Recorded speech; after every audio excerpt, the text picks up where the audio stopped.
Halo guys, balik lagi sama gua Lucky ID. Seperti biasa sebelum mulai videonya, buat kalian yang sudah dukung channel Min selama ini, terima kasih banyak. Buat kalian juga yang baru gabung, jangan lupa nyalakan lonceng notifikasi dan jangan lupa juga di subscribe ya guys, karena subscribe itu gratis, tidak bayar. Dan buat kalian juga yang sudah donasi, terima kasih banyak, semoga dilancarkan rezekinya, amin.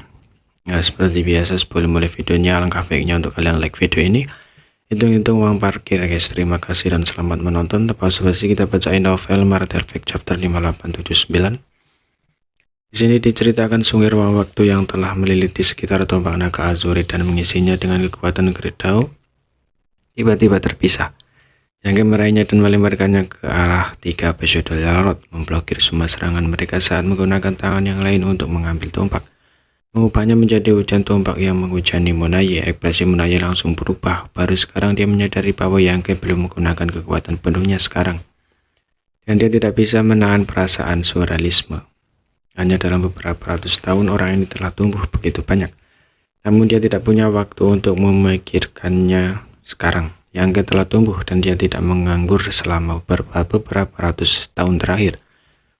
Dia juga menjadi jauh lebih kuat, dan meskipun itu tidak dilebih-lebihkan seperti milik Yangke, setidaknya kultivasi Rojarlot telah sepenuhnya stabil. Menghadapi pukulan pembunuh Yangke, dia tidak akan duduk dan tidak melakukan apa-apa. Dalam sekejap, kekuatan tinta melonjak dan awan tinta hitam bergetar menyelimuti seluruh ruang. Di awan tinta hitam, gelombang kejut pertempuran terus menyebar, bercampur dengan raungan marah Monaye. Berapa lama kamu bisa mempertahankan serangan seperti itu? Dia sekarang dapat melihat bahwa Yangke dengan jelas menggunakan semacam teknik rahasia, menyebabkan kekuatannya tiba-tiba melonjak. Teknik rahasia seperti itu pasti memiliki beberapa batasan, dan durasinya adalah masalah terbesar. Yangke segera membalas, tidak akan lama, tapi itu cukup untuk membunuhmu. Di dalam awan hitam mereka berdua seperti anak-anak yang berkelahi berdebat dengan sengit, menyebabkan peserta Jarot lainnya di Noretun Pass merasa agak bingung. Di sini Yangke bertarung sendirian, sementara di selain pasukan ras manusia dan pasukan klan tinta terus-menerus bertarung di luar Noretun Pass. Efek dari taktik ofensif dunia semesta perlahan mulai terlihat. Garis pertahanan yang semula tak tertembus sekarang dipenuhi lubang oleh serangan dunia semesta. Dan meskipun pasukan ras manusia tidak bisa dikatakan tidak terbentuk, mereka setidaknya memiliki keunggulan absolut. Lebih lagi, situasi klan tinta saat ini berbeda dari ras manusia.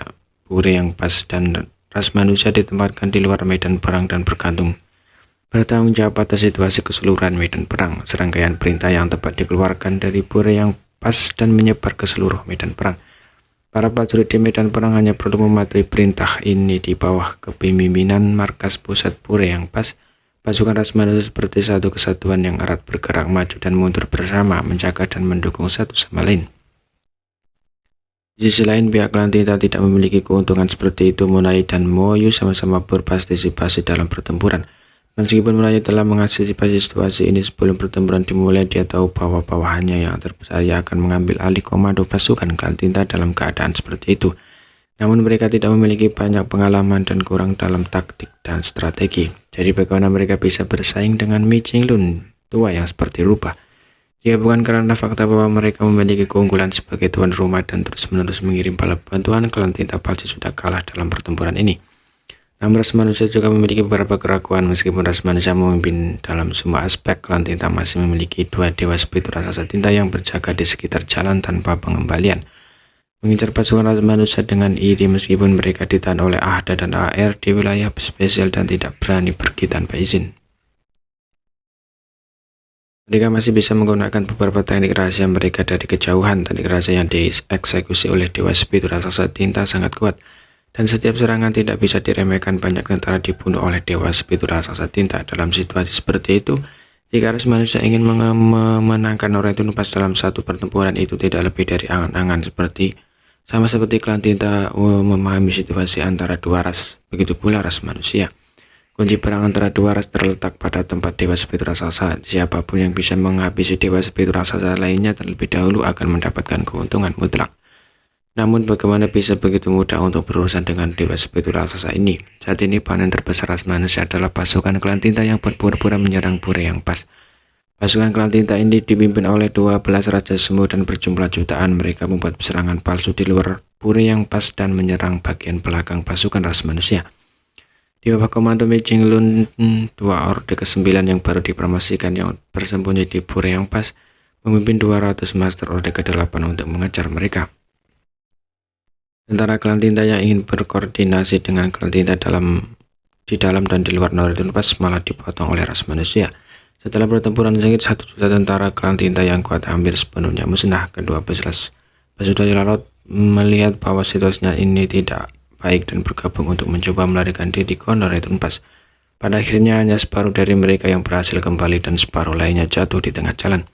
Di Pura yang Pas, Mi Jinglun menatap medan perang untuk waktu yang lama dengan menghela nafas, meskipun dia tahu tidak mungkin baginya untuk memenangkan Noridun Pass dalam pertempuran ini.